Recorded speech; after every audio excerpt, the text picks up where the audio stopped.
arangije rero arwana nawo. Amaze kurwana n'uwo mwuka, Imana y'amahoro itugirire neza, bagiye kubyara umwana wa kabiri, bagiye kwipimisha kwa muganga, basanga umugore arwaye sida. Ku mwana wa mbere ntabwo yari arwaye, banashakana ntiyari arwaye. Ubwo urumva icyabayeho, umugore yamuciye inyuma. Amuciye inyuma arwara sida. Amaze kurwara sida barataha. Imana ishimwe, izina ry'Uwiteka nirihabwe icyubahiro. Ndagusuhuje nkwifuriza amahoro y'Imana, nkubwira ngo icyumweru cyiza. Iyi ni iminsi 7, mu minsi 21 twiyemeje gusenga Imana. Minsi 21 yo gusenga, dusenya ibicaniro bya za karande, dusenya ibicaniro by'abazimu mu izina rya Yesu Kristo.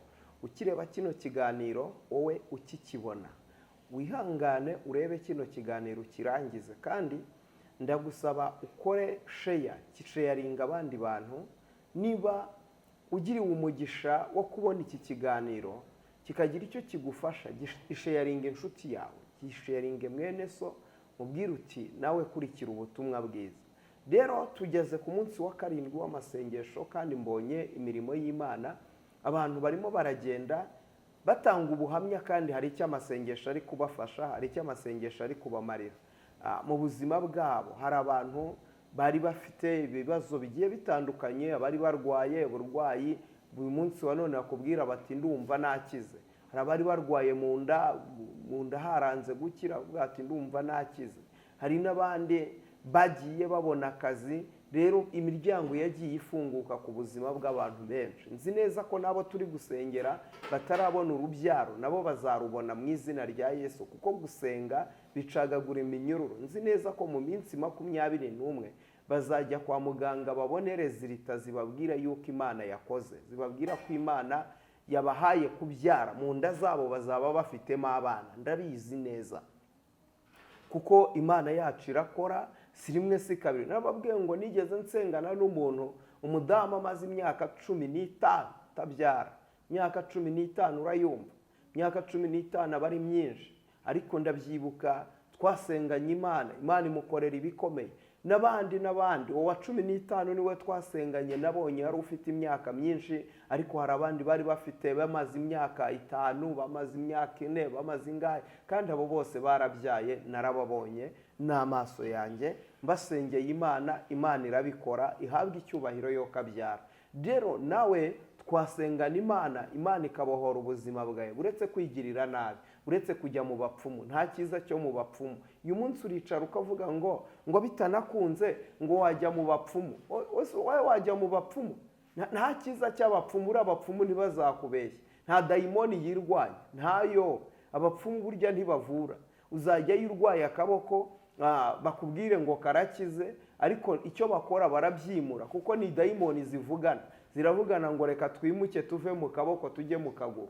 Kuko ujya mu bapfumu urwaye akaboko bakakakuvura, ejo ukazasubirayo warwaye akaguru. Nta muntu ujya mu bapfumu ibyiwe bijya birangira, iteka bihora bisimburanye. Uyu munsi baba bakuvuye akaboko, ejo bakakuvura akaguru.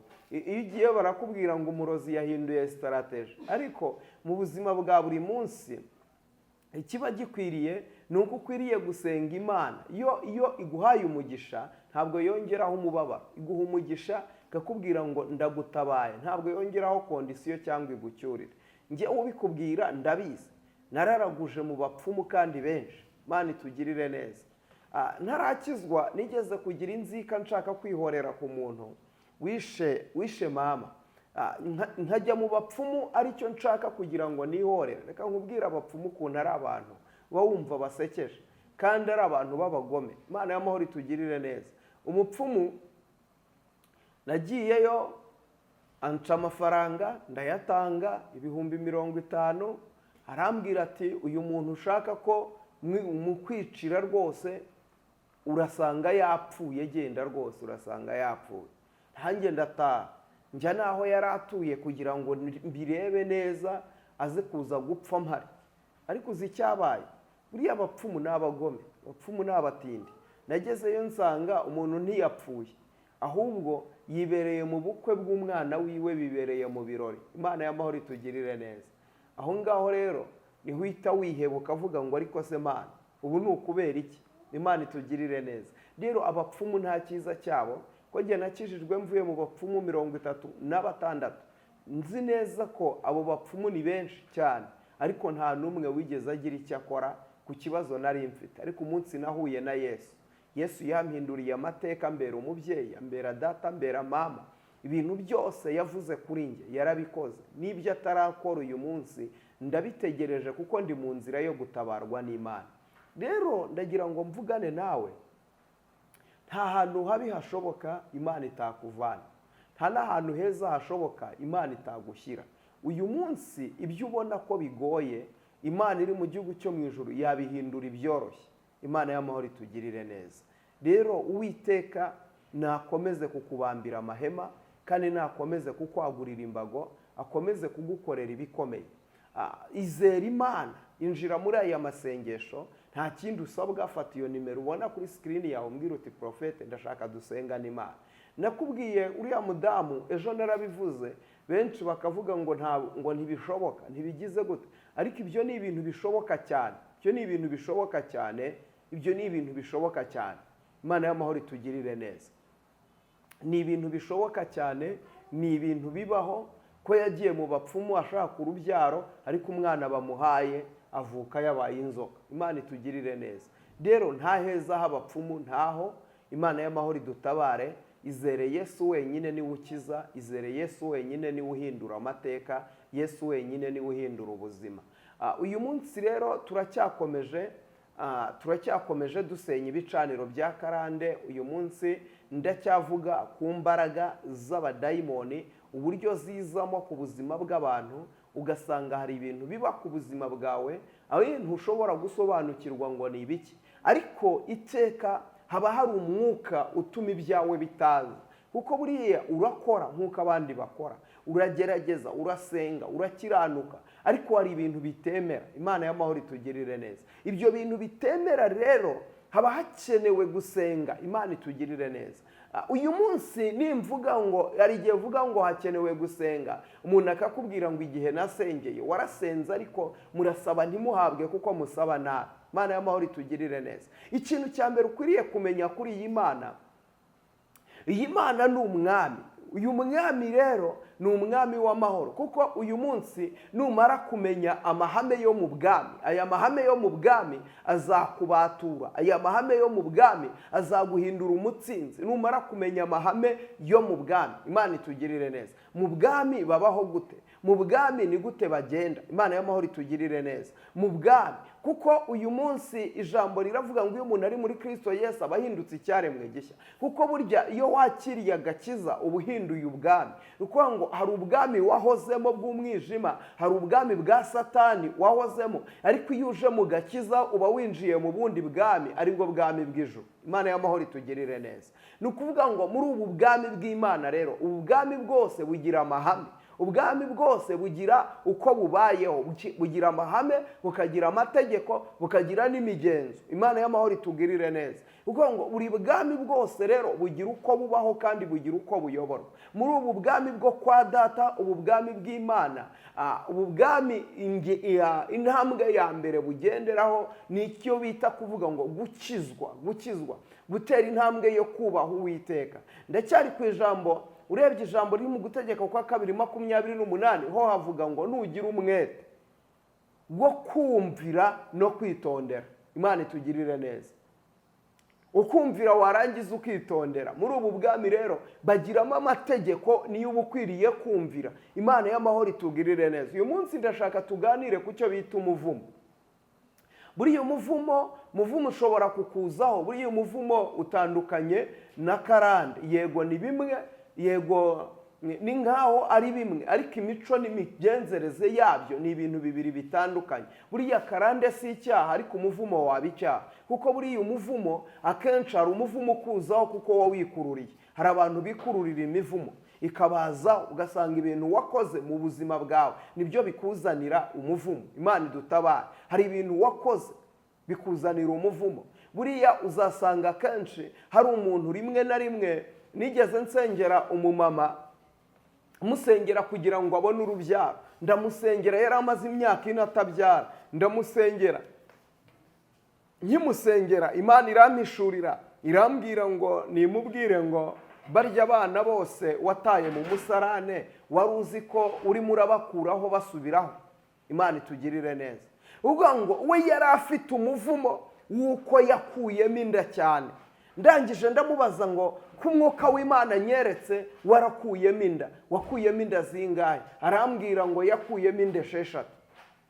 Rero uribaza yakuyemo inda 6 igihe atarakeneye abana, ariko uyu munsi akeneye umwana. Niba akeneye umwana, uyu munsi hari umuvumo uri kumukurikirana w'uko hari abana yishe, hari abana yataye muri tuwarete, uwo muvumo muriho. Hari abandi bagiriwe ubuntu barabyara, ariko uyu munsi ukamusengera ugasanga hari umuvumo uri ku buzima bwiwe w'uko wa mwana burya babana muta muri tuwarete, babana muta muri ruhurura, zanda mwakuyemo, zanda muzikuramo, barya abana bari bazima. Imana iba yaremeye ko bavukira ku isi, ariko wowe ugahitamo kuvuga ngo uyu mwana ntabwo nshaka ngo avukire ku isi. Imana itugirire neza. Barya abana rero bagenda barira, amarira yabo iteka buriya barya abana ntibapfa, naho bagiye barapfa, ariko bagenda aho bagiye bakagumya bakarira, amarira yabo akomeza kugukurikirana. Imana y'amahoro itugirire neza. Ayo marira akagumya akagukurikirana kubera yuko wabikoze kenshi, kubera yuko wabigize akamenyero, bikagenda bikakubera umwabo. Umuvumo rero ushobora gukora ibintu ku buzima bwawe bikakuzanira umuvumo. Imana itugirire neza. Buriya ntushobora kugambanira mwene so ngo ube warigeze ugambanira umuntu. Hari umuntu wapfuye bitewe nawe, hari umuntu urugo rwe rwasenyutse bitewe nawe, hari umwana wananiwe kujya ku ishuri bitewe nawe. Njya nkunda kuvuga ku bakobwa cyane, reka nongere mbavugeho, kuko nibo bakunda muri iyi minsi mwiharaje ibintu byo kurya amafaranga yanyu mugashaka kurya n'ay'abandi, cyane cyane ngo musigaye mwikundira ngo abagabo bubatse n'abasaza bakuze. Imana y'amahoro itugirire neza. Ariko uyu munsi wa none buriya ufashe umugabo wubatse ukamutwara, uyu munsi umenye ngo hari umuvumo urimo urikururira, kandi uwo muvumo urimo ukurura uzagukurikirana. Nawe igihe kizagera wubaka urugo, haboneka undi mukobwa nawe ukenera umugabo wawe, nawe wumve yuko cya gihe wakoreshaga imisatsi, burya urya mugore yaraburaraga, abana be bakaburara. Ndakwibutsa yuko uyu mugabo uguhaye amafaranga rimwe na rimwe ntabwo aba afite ibya mirenge, ariko kubera yuko agukeneye arayaguha, ariko mu rugo rwiwe hari icyo bigomwa, hari ibyo batabona. Abana be ntibiga mu mashuri bagakwiye kuba bigamo kubera yuko ukenera amafaranga cyane cyane yuko iyo uri muri izo nzira uba amafaranga bagenda yirukanka cyane, uba ugenda uyatirimura ku buryo kuko uyarya nk'utarayakoreye, uyarya nk'utazi aho aturuka. Imana y'amahoro itugirire neza. Ubyuka mu gitondo, umusatsi washyizeho ku cyumweru, ikindi cyumweru uba washaje, telefone iyo haje igezweho uramubwira uti ndayikeneye, nyamara umugore watunze akamatushi. Rimwe na rimwe hari n'igihe nta n'iyo abagira. Rimwe na rimwe ugasanga abana biwe batunzwe n'ibijumba, ntabwo bazi kurya inyama icyo ari cyo, ariko wowe uhora wimenamo inzoga zihenze, ukimenamo inkoko zihenze. Ufite karande. Ibyo bintu uyu munsi uguwe neza, uyu munsi urabona umeze neza, ariko ejo hazaza uzaburira, uzarira, ntagahora gahanze. Uyu munsi urimo urubaka umuvumo uzagukurikirana mu gihe kizaza. Imana y'amahoro itugirire neza. Uyu munsi biraguhira kuko bakureba bakabona uri mwiza, ariko ndagira ngo nkwibutse ko uriya mugore w'uriya mugabo nawe atarabyara yari mwiza, nawe yari ameze nkawe, kandi uyu munsi nawe bamuhaye amafaranga bakayamuha, nawe yaba mwiza buriya, ahubwo nuko wamubereye intambamyi yo kubona amafaranga. Mwa bagabo mwe namwe murimo murubaka umuvumo, ubu ni umuvumo uri murikururira. Uyu munsi reka nkubwire, nta mugore waba mubi, nta mugore uba mubi, ahubwo nuko udashaka kubibona. Uyu munsi buriya ayo mafaranga ujyana mu bakobwa, uramutse uyamuhaye nawe ukamusirimura, nawe burya yasirimuka akaba umuntu mwiza, ariko kubera yuko udashaka kubyumva udashaka kubitekereza. Buriya aramutse nawe umusohokanye ukamujyana muri hoteli, buriya nawe yaba mwiza. Ahubwo ikibazo ufite imizimu, ufite ikarande iryamye muri wowe igutuyemo y'ubusambanyi bwo kwa so na ba so wanyu n'abande byo mu bisekuruza by'iwanyu. Niwicunga neza uraza gusanga ufite abazimu. Wakwemeye ugasengerwa Imana ukabaturwa. Imana y'amahoro itugirire neza. Rero emera usengerwa Imana, kubera yuko mu buzima bwa buri munsi ibyo ukora nibyo uzasarura. Rero umuvumo ushobora kuba icyaha. Imana itugirire neza. Umuvumo ushobora kuba icyaha, ni icyaha ubundi. Hari umuvumo wikururira, hari umuvumo uturuka ku kutumvira Imana, hari umuvumo uturuka ku kutubaha ababyeyi. Imana itugirire neza. Ndagira ngo mbabwire mwa bantu mwe mutubaha ababyeyi. Buriya umubyeyi aho nubwo yaba mu b'inshuro 1000 yarakubyaye, uri ku isi kubera ko yabigizemo uruhare. Rero uyu munsi hari umuvumo w'umubyeyi, ababyeyi b'umubiri, hakaba n'umuvumo w'umubyeyi wo mu mwuka. Ni gute utinyuka gutuka umushumba wagusengeye akwakatuza agakiza, uyu munsi ukaba ukijijwe kubera we, akakuyobora inzira y'agakiza, ariko uyu munsi ukicara ukamutuka ukumva yuko bizakugwa amahoro. Uyu munsi niba ubona yaraguye, yes, yagwa kuko ni umuntu, yagira intege nkeya kuko ni umuntu, ariko niba ubona yaraguye pfuka mu musengera Imana. Biranashoboka ko wajya gusengera ahandi ukagenda, ariko ntibikuraho ku mwuka ukurimo ukomoka kuri wa mushumba. Rero ntibikuraho ku mwuka ukurimo ukomoka kuri papa wawe yarananiranye, ariko ni papa wawe yarakubyaye. Amaraso agutembamo niyo atemba muri papa wawe. Watinyuka gute gutuka papa wawe?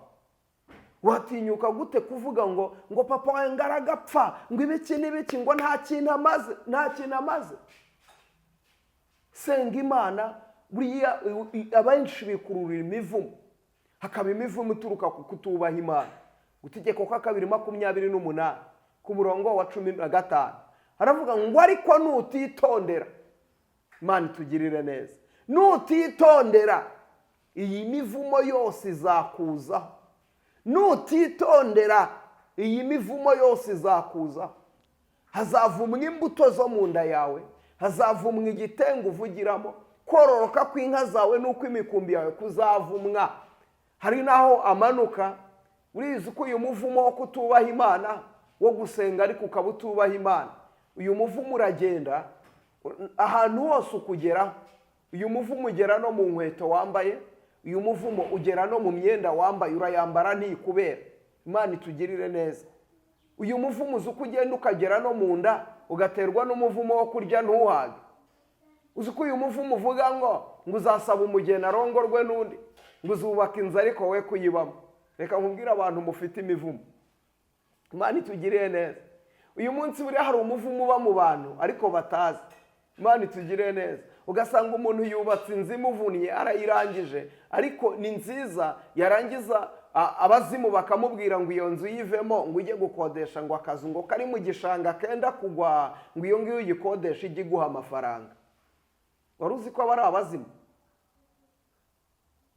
Uyu munsi wa none ibyo byiza wagezeho nta wundi ukwiriye kubibamo uretse wowe.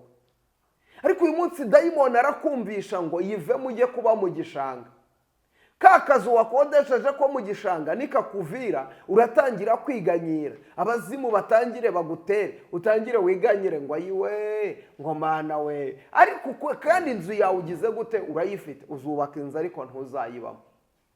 Ugasanga uguze imodoka, ariko abazimu barakubwiye ngo yikodeshe, ngo yijyane muri kampani uyikodeshe, ngo wowe ngo ujye ugenda n'amaguru. Ugahora wirirwa ugenda n'amaguru, inkweto yarahengamye, ya mafaranga baguha n'ubundi nta kintu akumarira.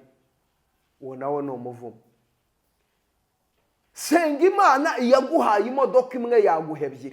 Haleluya. Iyaguhaye inzu imwe yaguha n'iyindi uzajya ukodesha ukabonamo amafaranga. Imana itugirire neza.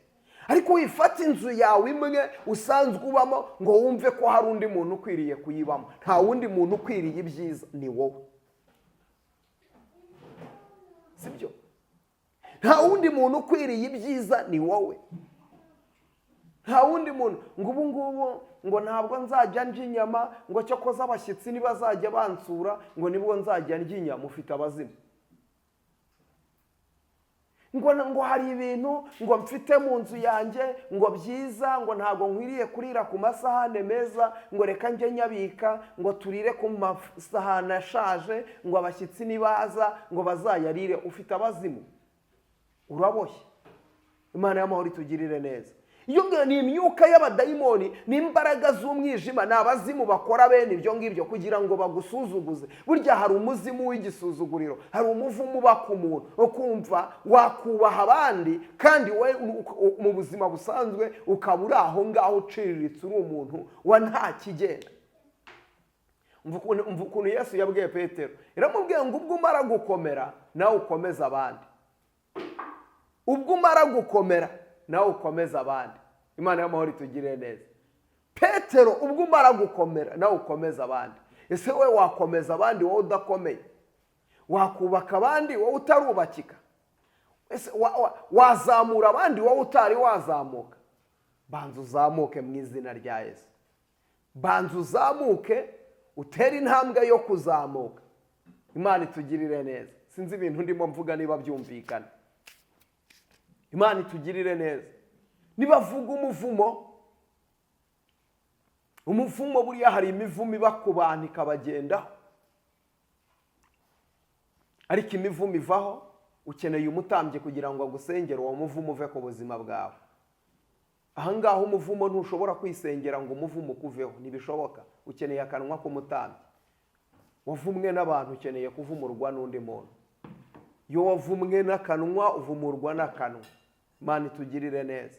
Iyo wavumwe n'akanwa uvumurwa n'akandi kanwa. Imana idutabara. Mvuga ukuntu Yesu yabwiye Mariya na Marita ageze ku mva ya Lazaro, ngo arangije aravuga ngo Lazaro, ngo ahageze ngo asanga bashyizeho ikibuye kinini cyane. Arababaza ngo ni bande bagishyizeho? Baramusubiza bati ni twebwe. Imana itugirire neza. Yesu akazi afite n'aka kubohora, ntabwo afite akazi ko kuza kwikorera ibitare bagushyizeho. Imana itugirire neza. Umva ukuntu yarababwiye ngo abashyizeho iki gitare ni nabo bagikuyeho. Imana itugirire neza. Rero uyu munsi wa none Yesu niba barakuvumye, hari afite abakozi, afite abagaragu, arabatuma bakakuvumura mu izina rya Yesu. Arangije ngo asohoka baramuhambiriye, arangije arategeka ngo ni mumuhambure. Imana itugirire neza. Rero uyu munsi wa none dukeneye gusengana kugira ngo ubohoke, kandi Imana y'amahoro irabohora ubuzima bwawe. Ijambo ry'Uwiteka rirambwira muri Ezekiyeli 37 ngo ukuboko k'Uwiteka kwangezeho ansohora ndi mu mwuka, ngo amanura mu kibaya cyari cyuzuyemo amagufa, ngo kandi yari menshi rwose. Ngo nyarebye nyitegereje, ngo arangije ngo arambaza ngo mwana w'umuntu, ngo aya magufa yabasha gusubirana akabaho? Ngo ndasubiza ngo mwami Uwiteka ni wowe ubizi. Nsoma iri jambo hari ibintu nasanze ko muri iki kibaya hari abantu babiri, hari Ezekiyeli n'Imana. Imana itugire neza. Ukuvuga ngo Imana ubwayo yari yihagarariye muri kiriya kibaya, ariko noneho yarangije y'ubwayo byarashobokaga yuko yategeka aya magufa ngo mwamagufa mwe nimwongere musubirane. Ariko Imana yubaha protokole. Imana itugire neza. Mu bwami bubaha protokole. Nukuvuga ngo umwami ntabwo ajya yikorera imirimo, nshuti yanjye. Ntabwo yakwikorera imirimo. Aravuga ngo umwenda wari ukingirije ahera ngo buri wese yigererayo. Yego niko ijambo ry'Imana. Iryo jambo niko rivuga. Ariko si umunsi wa none tekereza Imana ni umwami. Ifite ibikomangoma, ifite abamarayika, ifite ibizima n'abakuru. Imana y'amahoro itugirire neza. Uyu munsi kugira ngo utabarwe nuko Imana yohereza marayika, kugira ngo ubone umugisha nuko Imana iguhuza n'umuntu, kugira ngo uwo muntu agire icyo akora ku buzima bwawe. Ukeneye umuntu uguha akazi. Imana itugirire neza. Ntago akazi uzakabona mu ijoro, ahubwo senga Imana iguhuze n'umuntu wawe. Mu bantu habamo umuntu, senga Imana iguhuze n'umuntu. Ariko uyu munsi ibyo bintu wisengesha ngo warangiza ukumva wapfobya amavuta y'abakozi b'Imana, nta muntu ubura umumaro. Uyu mukozi w'Imana Imana yashyize hariya ntabwo yahamushyize kubwo for nothing. Yahamushyize kubera impamvu. Hari impamvu Imana yashyizeho abakozi b'Imana. Hari impamvu Imana yahamagaye abagaragu bayo. Imana itugirire neza. Rero Imana yakoresheje Ezekiyeli kugira ngo ahanurire aya magufa. Imana iramukoresha. Rero uyu munsi urinde wowe wapfobya abakozi b'Imana. Yego barahari bakubabaje, ariko abo bose ntibaduhagarariye. Hari ibihumbi 7 bitarapfukamira Bayali. hari abakozi b'Imana. Imana iracyafite abantu, kandi nizera ko muri abo bantu Imana ifite nanjye ndimo. Niba nawe urimo vuga ngo nawe urimo, ariko Imana iracyafite abantu. Ariko gufata abakozi b'Imana bose ugakubita mu gatebo kamwe ngo nta bakozi b'Imana bakibaho, ngo hari ingegera. Reka ingegera zibiwanye. Imana y'amahoro itugirire neza. Imana ifite abantu. Iyo magambo ni Imana yabwiye Eliya yiryamishije munsi y'igiti cy'umurotemu, atangira kwivugisha ngo Mana ngurareba, ngo Mana ngo nta bakozi bagihari, ngo ni njye njyenyine usigaye, ngo nanjye Yezebeli agiye kunyica. Imana iramubwira ngo gabanya amagambo, ndacyafite abantu, mfite 7,000 bitarapfukamira baye. Kandi koko Imana yari ibafite. Hari abahanuzi bari mu buvumo Imana yari yarahisha. Imana yahisha abantu. Cyokoze ibisambo birahari, iyo ugize ibyago uhura nabyo, ariko ntibikubuza gukomeza.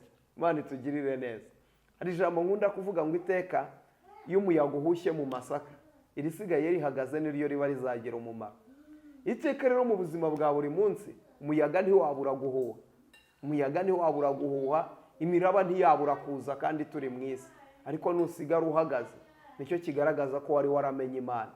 Intambara urwana yo kubaha Imana, komeza uyirwane ntucogore, kandi no kuba waraswa si ikibazo, niko biba ku rugamba ntucogore.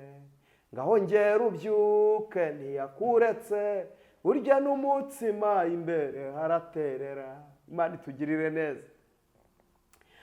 Ejo nababwiye ni umugabo ubu ngubu bamaze kubyara abana 4.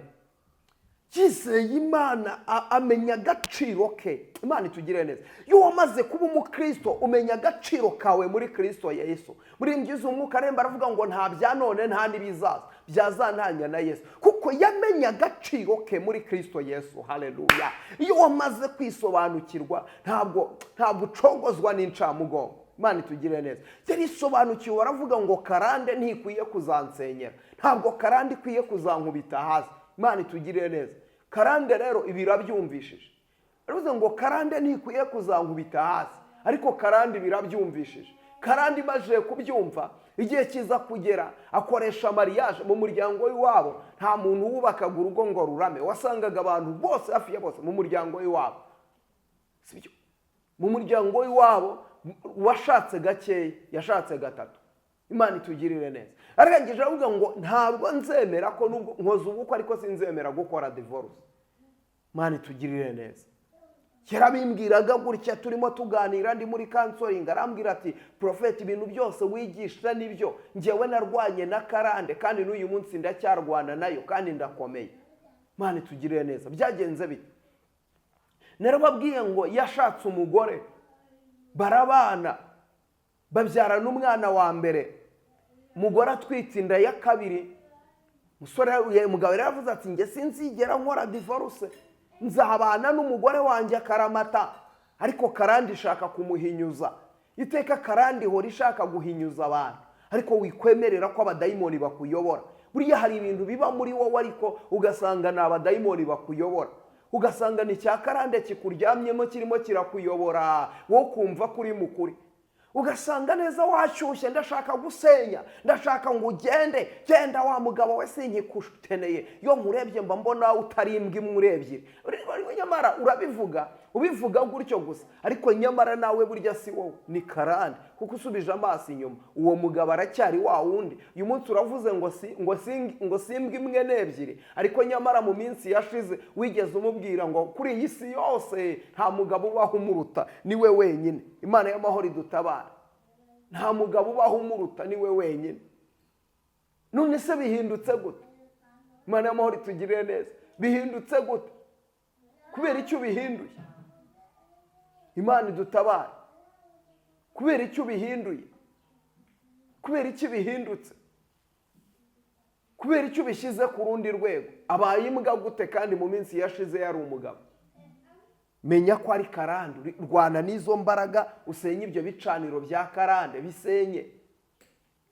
Senye ibyo bicaniro bya karande, bisenye, binanize, kubita hasi uwo mwuka. Arangije rero arwana nawo. Amaze kurwana n'uwo mwuka, Imana y'amahoro itugirire neza, bagiye kubyara umwana wa 2. bagiye kwipimisha kwa muganga basanga umugore arwaye sida. Ku mwana wa mbere ntabwo yari arwaye, banashakana ntiyari arwaye. Ubwo urumva icyabayeho, umugore yamuciye inyuma. Amuciye inyuma arwara sida. Amaze kurwara sida barataha. Batashye umugore aramubwira ati mugabo wanjye umbabarire rwose naguciye inyuma ibiki n'ibiki none ndarwaye. Ati rero uhereye uyu munsi ubwo nyine ndakubohoye, genda wishakira undi mugabo ugende rwose nta kibazo. Ariko umugabo aramubwira ati nubwo wakoze ibi ngibi ukanca inyuma, njyewe ndashaka guhangana n'ikintu cyitwa karande. Imana itugirire neza. Ndashaka guhangana na karande. Aravuga ngo ndabyemeye, reka tugumye tubane. Yandinze sinzi igihe wasambaniye, sinzi n'igihe warwariye sida. Yandinze iyo sida n'ubundi zakomeza iyindi. Baragumya barabana kubwo guhangana na karande. Ariko uyu munsi barabyaye kandi barakomeye kandi bameze neza. Mu bana bose babyaye nta n'umwe urwaye sida, n'uyu mugabo nawe ntararwara sida. Kandi n'Imana uwo mugore izamukiza, izamugirira ibambe, kuko n'Imana igira ibambe. Rero uyu munsi numenya agaciro kawe ntabwo uzapfa gufata ibyo ubonye byose. Iyo uzi icyo ushaka ntupfa gutora icyo ubonye. Iyo uzi icyo ushaka wikomeza kuri Kristo ukavuga ngo ngende umukristo nzahora ndiwe mu bintu byose ngeze ku gupfa. Imana itugirire neza. Rero rwanya karande. Karande ntibayisengera, karande barayirwanya. Karande ntibayisengera, karande barayirwanya. Imana itugirire neza. Rero reka dusenga n'Imana, kuko dayimoni buriya abadayimoni bagira amayeri menshi. Abona uri bugirire umugisha ntatuma uhajya. Yabona umuntu ari bugusengera ukabohoka ntabwo yatuma muhura, nta nubwo yatuma muhuza. Wari n'igihe uba wumva uvuga uti wahamagara bakansengera muri aya masengesho sinabohoka, ariko ukumva umutima ukubwira ngo byihorere dore igihe wasengeye. Iyo nayo ni karande. Abo nabo ni abazimu. Kikwicazaho kugeza igihe uzapfira ni iki? Ko gusenga ari ukwanjye, kwizera ari uko wawe, gukora ari ukw'Imana. Wakwizeye Imana tugasenga Imana muri aya masengesho, Imana ikabohora ubuzima bwawe. Reka mbabwire ngo ibiganiro byacu byo nakagaruka. Uwiteka bampera umugisha, amaraso ya Yesu Kristo abatwikire. Nkundira usharinge kino kiganiro kigere kure. Ukore subscribe niba utarayikora, koresha ya comment yawe ni ingenzi. Reka mbabwire ngo ibiganiro byacu byo nakagaruka. Shalom, shalom, muhabwe umugisha.